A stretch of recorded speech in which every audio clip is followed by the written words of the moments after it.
Okay, so I want to officially welcome you to the first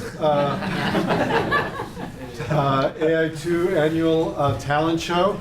And you really want to support our friends and colleagues and their friends and colleagues who came out here. It's not an easy thing to do, at least not for somebody like me.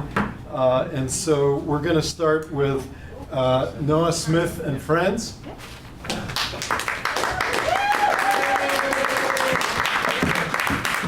They're going to play a 45-minute hip-hop. No, please.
Just kidding, we're not an 80s cover band. We usually play for tango dancers, and so our program tonight, with that exception, is some tango. So please enjoy. Or dance in tango. Please dance. If you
that was a milonga, which is a fast tango. The next one feels fast to us, but it's actually a regular tango. 1, 2, 4.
more modern tango called Libertango by Piazzolla, who is one of the great contemporary tango composers.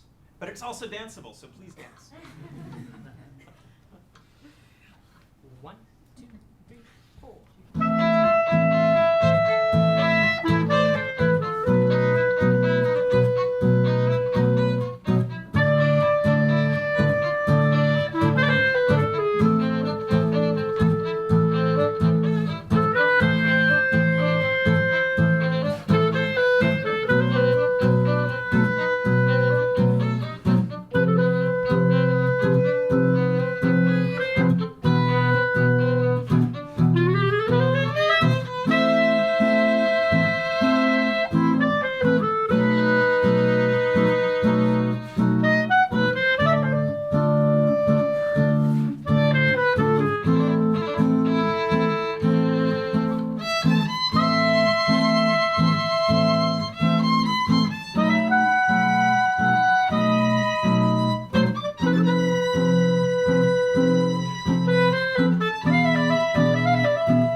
That was simply incredible, especially considering the fact they've never played together before. Next, we have our very own Oyvind. We only found out about 10 seconds ago that we don't actually have a piano, but he will do his best. Show of hands, how many people know, have heard this song before? You know the name of it? Fairly easy. Okay, just play the first part.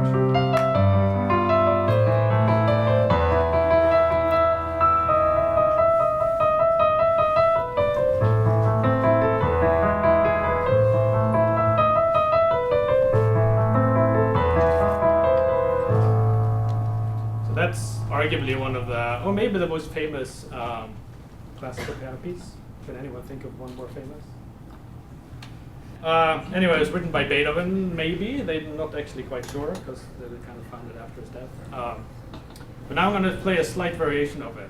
I want to see, can you tell what's different about it? Can you hear that it's different? And if so, can you verbalize what is different about it? Okay?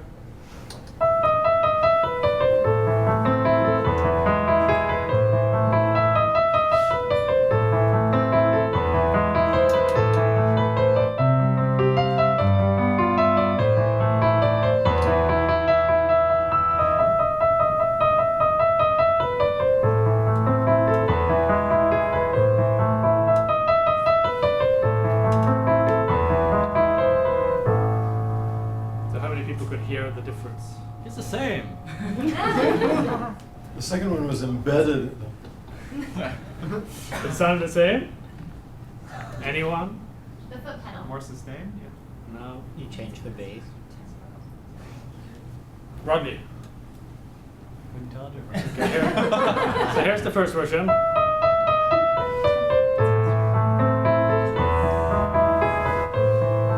Here's the second version.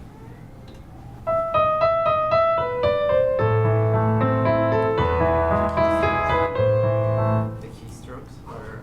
Well, the left hand is simpler in the second verse. No, it's the same. It's the same notes, except one of them are 2 beats per measure, and the other one is 3. So you can either go like this is the standard version is, but you can also do 2 times 3 and go. No.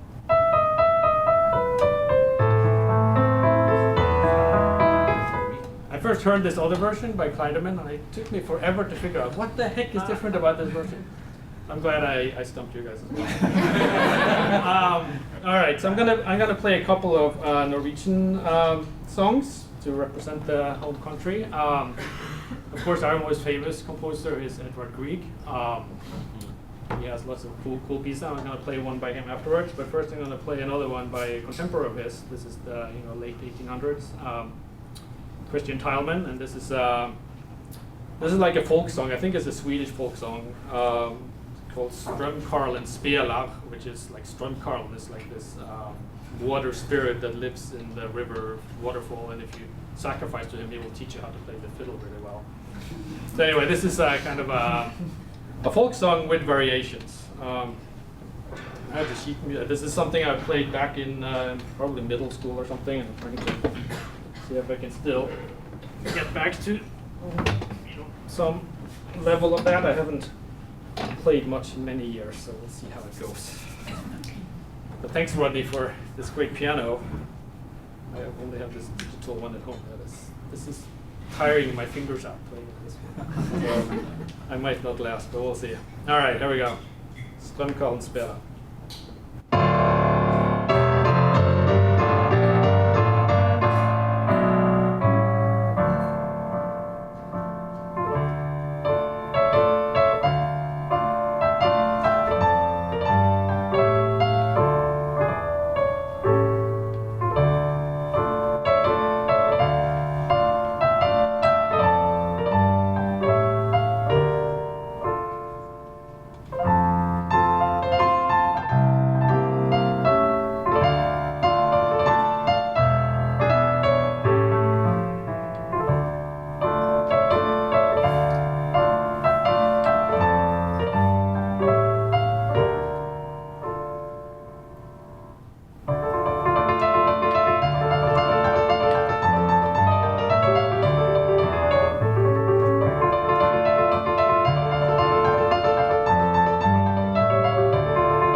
the volume okay?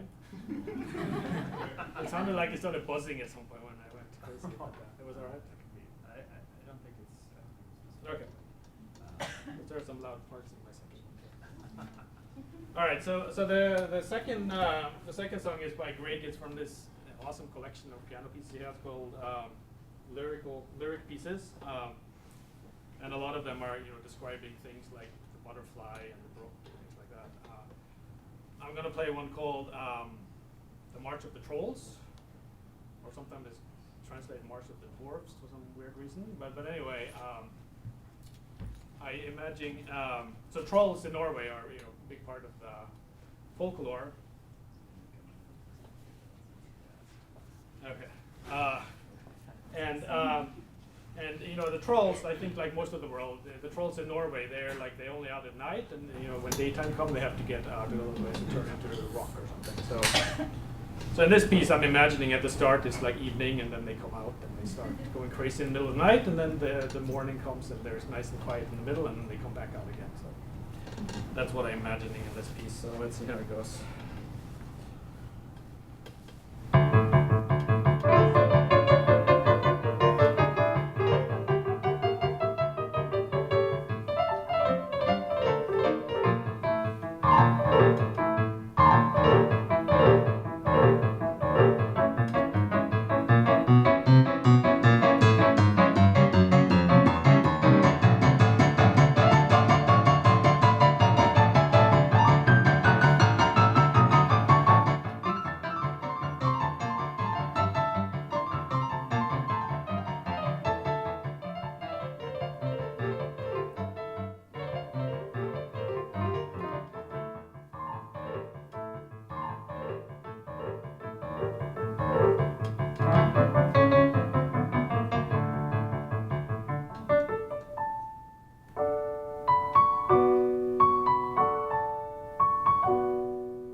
Something similar in middle school too.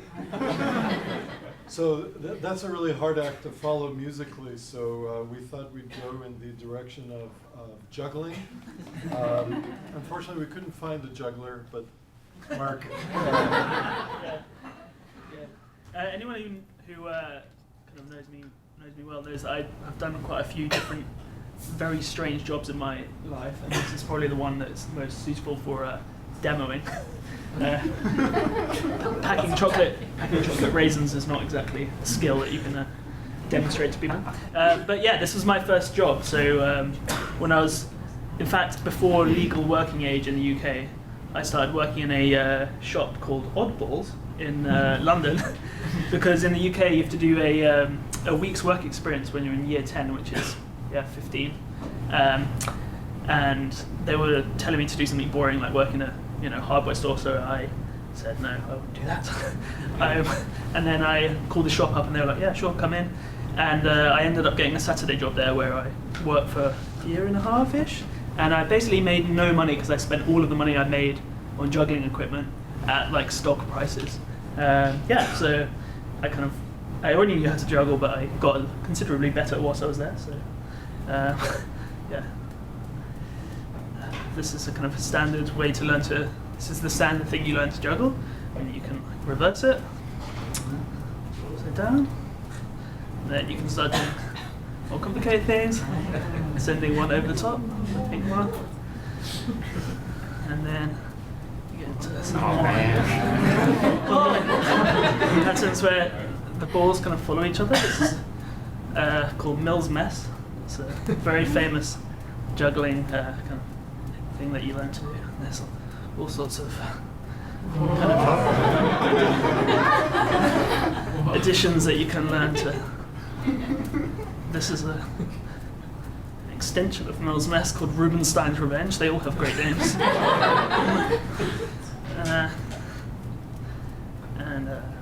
And then there's kind of more playful ones that you can do, like this is called The Factory.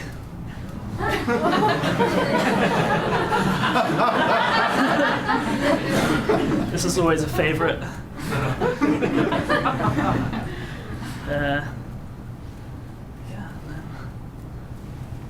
other good tricks do I know? You can do one where the balls stay straight but your hands move. And they all have kind of interesting correlations with each other. Like this is actually the same as this, apart from instead of the balls crossing over, your hands cross over. So there's kind of people derive different tricks from other types of tricks by just kind of changing whether it's the hands that are moving versus the balls, which is it can get kind of quite mathematical actually, which is kind of interesting. And then there's always ground pieces like that. Different like patterns. So there's quite a lot to do with like how high the balls go. And this is called the box. Yeah. And then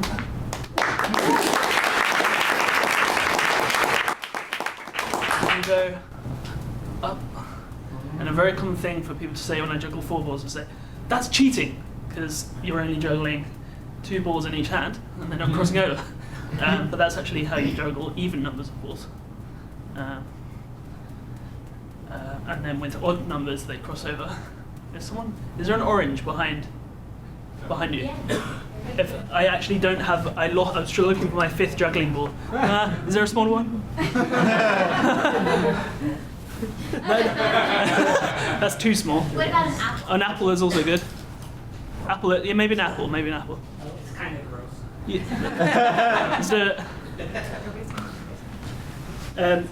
I used to have 5 juggling balls, but I lost one, so we'll see how this goes with apples. So this is my limit of how many things I can juggle. So this is not going to last for very long. It's not going to last very long at all. I just dropped the first one.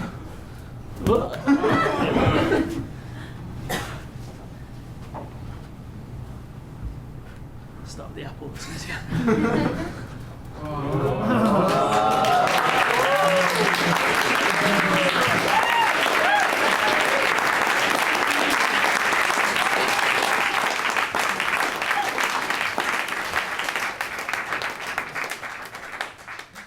Clearly, many of us are wasted as researchers. And now to our classically talented writers. All right. I'm going to do some improv. What this means is, You gonna use an app? the format is you take a song. It's usually pretty simple. You come up with an intro, you come up with an outro, and then in between you play whatever your muse inspires you to play. And so this is all made up, but with varying degrees of premeditation. And this is going to be the 1932 Duke Ellington classic. It don't mean a thing if it ain't got that swing.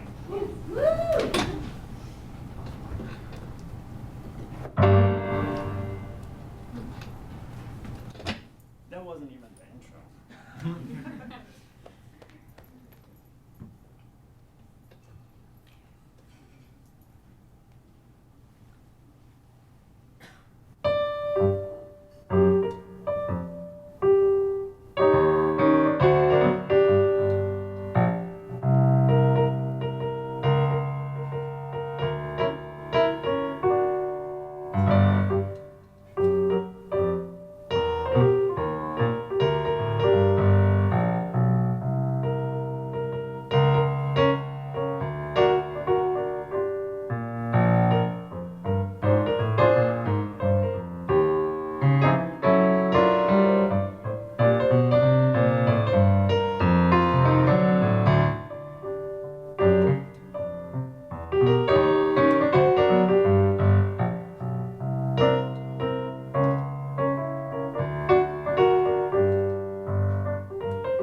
program.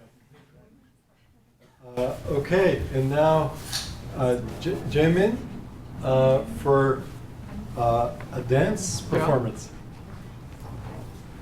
So I'm Jaemin. I'm going to show like popping dance. So two things to know. Popping is like West Coast street dance style. It's known for like technique called pop, which is instant music extraction from the whole body parts. Now another thing is that it's I'm gonna show like freestyle, which means that it's not choreography. So which also means that I have not decided that like music to play yet.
Come on with me tonight.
This is a song from Ernani, which is an opera by Giuseppe Verdi. And it's in Italian, so briefly what happens is there's this old nobleman who's just gotten married to this beautiful young woman. And he walks into his bedchambers to find that there are two other men in the room with his wife. So he's very upset and kind of throws a tantrum and then kind of turns inward and kind of laments, you know, how could he have thought that as an old guy, like a woman this young and beautiful would love him. It's good, because the rest of the opera is kind of a jerk. This is kind of his only moment where you feel bad for him. And thanks to Oyvind for accompanying. Let me just check the volume here. Maybe a little lower. Yeah, Yeah. that's a bit high. That should work, yeah. That's okay? A little lower, and then we can try it if it doesn't work. Yeah, that's good.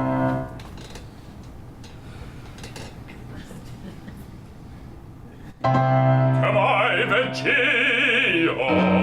nel penetral più sacro di mia magione, presso lei che sposa ser dovra d'un silva, due sertorio scorgo. Entrate là, miei fidi cavalieri,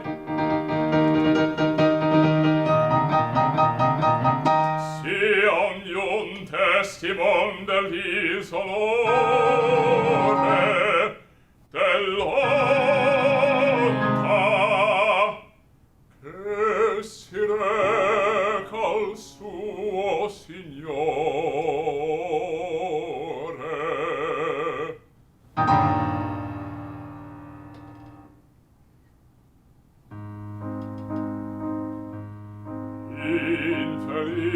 Infelice, e tu credevi, si bel Giglio immacolato, del tuo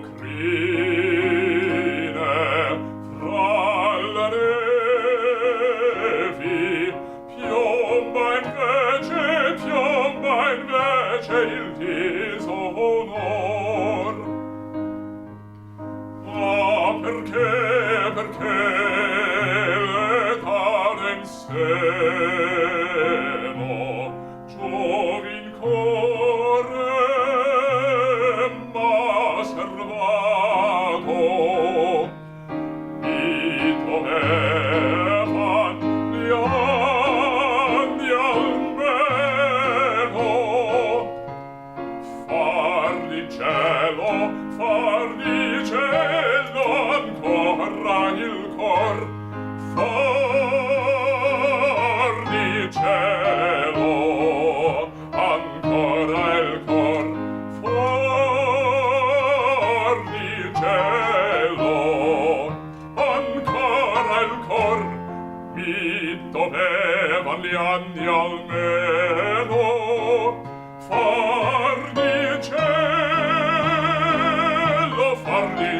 ancora il cor ancora il cor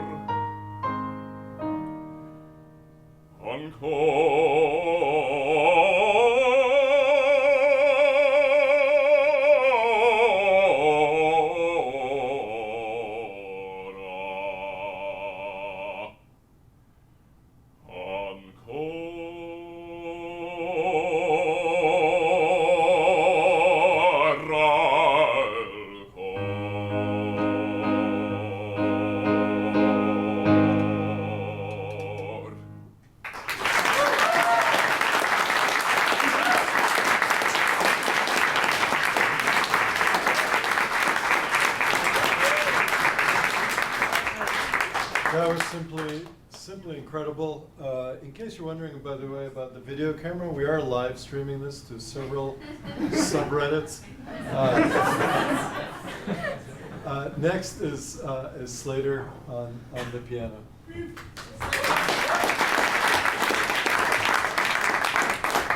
So this will be Gardens in the Rain by Debussy. Debussy was considered to be an impressionist composer, and so this is meant to paint a picture.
So now, taking a break from music, I think a lot of you know that OpenAI made quite the headlines with their Rubik's Cube one-handed solver. Turned out it could only solve it 20% of the time, and there were signals in the cube. There's a lot of controversy about it.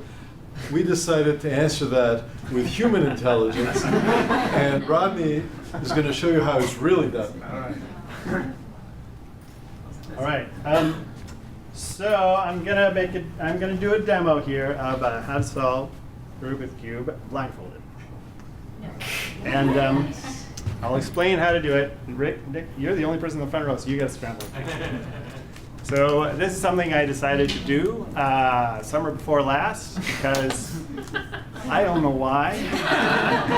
I knew it was something people did. I didn't know how they did it, so I looked up how they did it. And then once you know how they do it, you kind of want to do it. It turns out it's the perfect activity for doing on the bus. So this represents about a year and a half worth of bus rides back and forth between Bellevue and AI2. It's got to be a demo because there's a significant chance it's not gonna work out. So at least we get something out of it. If I take off the blindfold, then it's not solved. So it's not a Braille event. The rules are you can look at the cube and then you have to put on the blindfold before you make any moves. How does it work? To solve the cube, you need to memorize the state of the cube, and then you need to execute the set of moves that solve the cube. So let me talk about memorization. So the cube has 20 pieces. There's little three-dimensional blocks, 8 corners and 12 edges. Each piece is fully described by one of the stickers on it because they don't move relative to the piece. And each sticker has 24 possibilities. So there are 8 corners with 3 stickers each, 12 edges with 2 stickers each. So there's 24 possibilities for each of the 20 cubes. So I can memorize the cube by memorizing 20 instances from a 24-word vocabulary. So it's like memorizing a 20-character sequence of random letters, almost random letters. That's what I'm going to do. So I'm going to assign a letter to each of the 24 20 cubes, and I'm going to memorize those letters. And that's something. So 20 random letters. It's well within human possibility. So a common memory event is to memorize a shuffled deck of cards. That's 52 things. So of course, then you don't have to do anything afterwards. Ronnie, have you actually ever done this before? Well, okay, I'm out of here. As I said, it's got to be a demo. All right, so now I'm not going to memorize them by going along in here. So 24 to the 20th power is roughly the number of combinations. I'm not going to solve the execution with a lookup, but I can frame it as a sorting problem. So that's how, and I'm going to use that to memorize it. So to solve the cube, I'm going to say, what's in position A? Well, in position A is sticker S. So if I swap A and S, then S will be solved. And then what will be in position A? Well, in this case, it's going to be B. So then I swap A and B, and then B will be solved. So that's the order I'm going to memorize it is the order of pieces that need to be swapped. So that's following the cube around each sticker to where it belongs, and where does that belong, where does that belong, where does that belong, where does that belong, until I get back to the beginning. So that's the sequence I'm going to memorize here. And so then to execute, to swap 2 pieces requires about 15 moves. So that would be about 300 moves that I have to execute to solve the cube. So I'm going to do an optimization, which is kind of an advanced technique, because you can actually swap 3 arbitrary pieces in 10 moves. 3 arbitrary pieces solves 2 at a time, so I can do 10 moves, so I can do only 100 moves to solve the cube.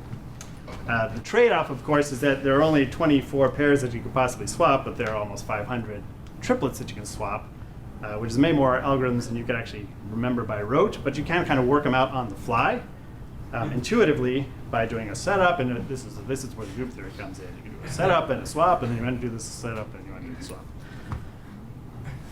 All clear? All right, here's what's gonna happen. I'm gonna go for the memorization. This is and it's gonna get quiet. I ask for your patience. So, all right. So I'm gonna trace the letters. So this is gonna be S, B, V, M, T, G, D. Oh, that's an easy one. Okay. So what was that sequence of letters? So I need some visuals to go with this. So SB, that's going to be submarine. VM, I'm going to memorize in period. VM, that's a vampire. Oh, that's pretty good. TG, he's wearing a toga. All right, now and then the last one is D. For D is like he's dozing off. Okay, so picture a submarine. There's a vampire wearing a toga. He's asleep on the floor. That's my memorization for the corners. I'm going to go back to that. Now I need to do the edges. The edges are going to be P, S, X, N, O, D. All right, well, that's not so good. So that's going to be Piss, Shin, O, D. All right. Okay, so maybe there's sometimes you can just do this without actually making a visual for it, but I'm going to remember Piss, Shin, O, D.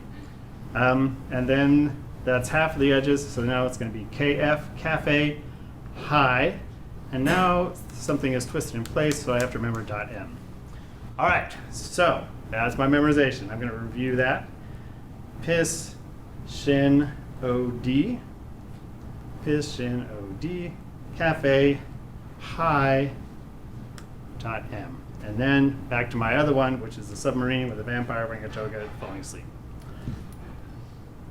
We need to do this one. Let me check this one more time. Piss, shin, O-D, cafe, high, .m. Okay, now bind goes on.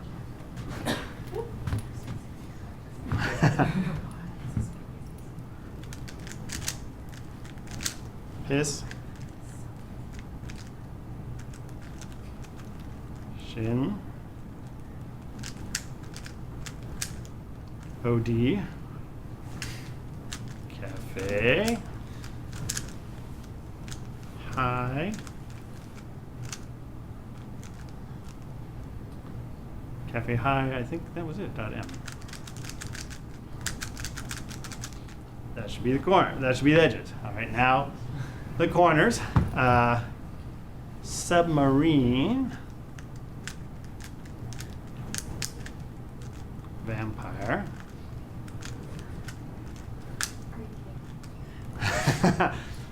what was it? He was wearing a toga. And he was dozing off. Okay, you know how it turned out. This is the moment of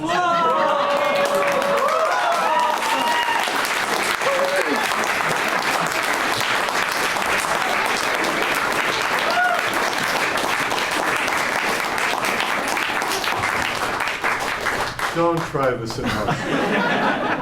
That was incredible, really.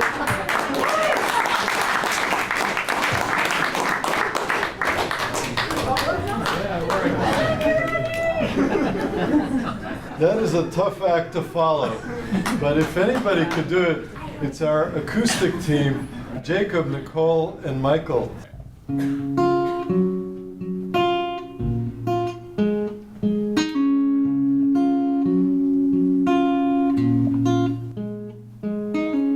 From walking home and talking lows to seeing shows in evening clothes with you, to nervous touch and getting drunk, to staying up and waking up with you. Now we're sleeping at the edge and holding something we don't need. All this delusion in our head is gonna bring us to our knees. So come on, let it go, just let it be. Why don't you be you, and I'll be me. Everything that's broke, leave it to the breeze. Why don't you be you, and I'll be me, and I'll be me.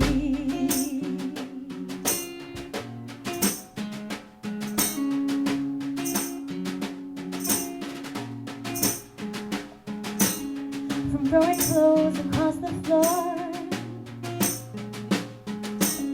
to teething bars and slamming doors at you.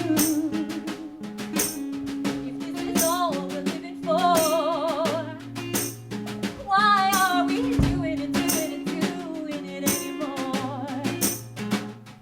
I used to recognize myself. It's funny how reflections change. When we're becoming something else, I think it's time to walk away.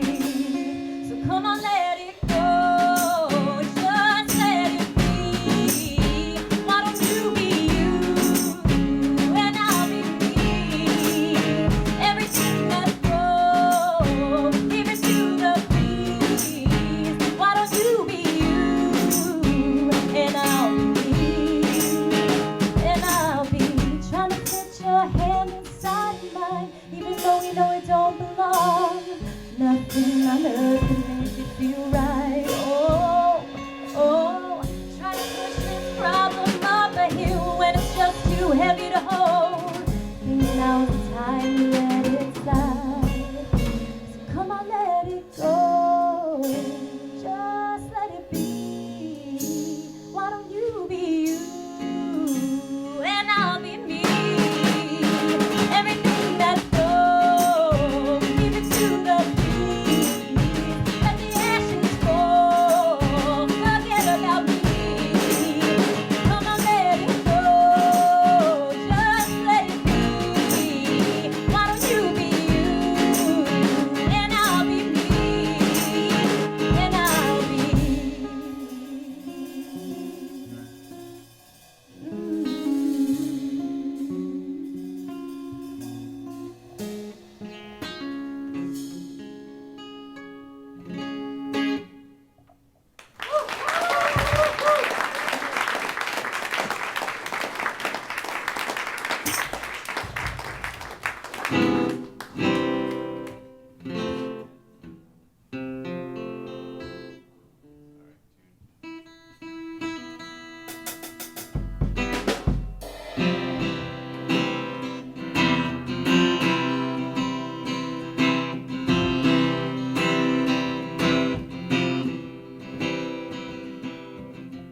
I've been trying to do it right. I've been feeling a lonely life. I've been sleeping here instead. I've been sleeping in my bed. Sleeping in my bed.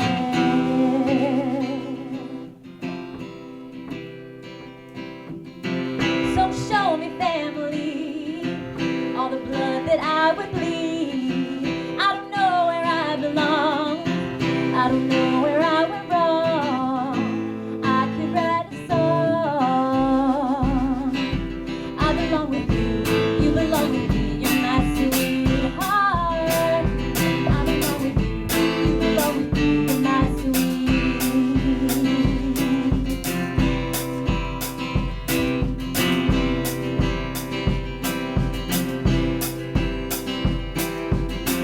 I don't think you're right for him.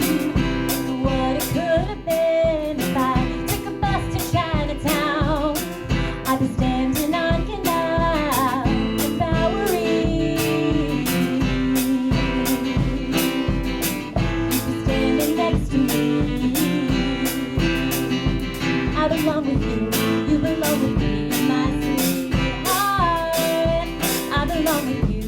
You belong with me.